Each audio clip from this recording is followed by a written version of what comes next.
Now, you mentioned that you also teach writing, which I know because I've seen you teach writing before and appreciated some classes that you've done. Tell us a little bit more about your teaching of writing. Okay, well, if you want to find out about my classes, I teach writing workshops at www.davidfarland.com. You just go to that address. And I teach all sorts of things because I am the coordinating judge for the Writers of the Future contest, which is one of the world's largest science fiction and fantasy writing contests.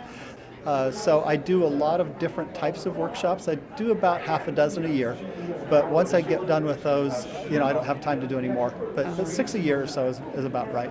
So do you start to regret your teaching because it takes away from your writing, or do they feed each other? I think it feeds each other. I began writing, and when I was young, I used to think, oh, I've got all these cool new ideas about writing, and I want to be able to try to codify them and tell other people.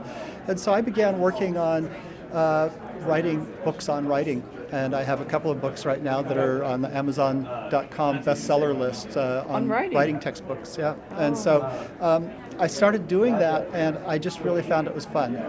Writing is kind of a lonely business, but teaching writing workshops lets you get to meet other writers, and we all have something in common. We all like to write and like to read, and we're so it's just really fun to sort of get you out of the house.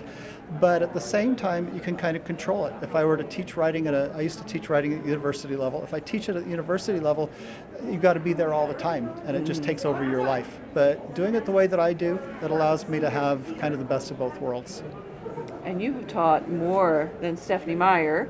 Well, that's one famous student. You have also taught Brandon Sanderson, and Brandon Mull, and Eric Flint, who's a New York Times bestseller, and Sean Williams, who's the best-selling author in Australia, and a lot of other people too, who are international New York Times bestsellers. Some of whom I don't name because they don't want, It's always better if it looks like you just came out of nowhere yes. and you were born knowing it all. With all this talent, yes.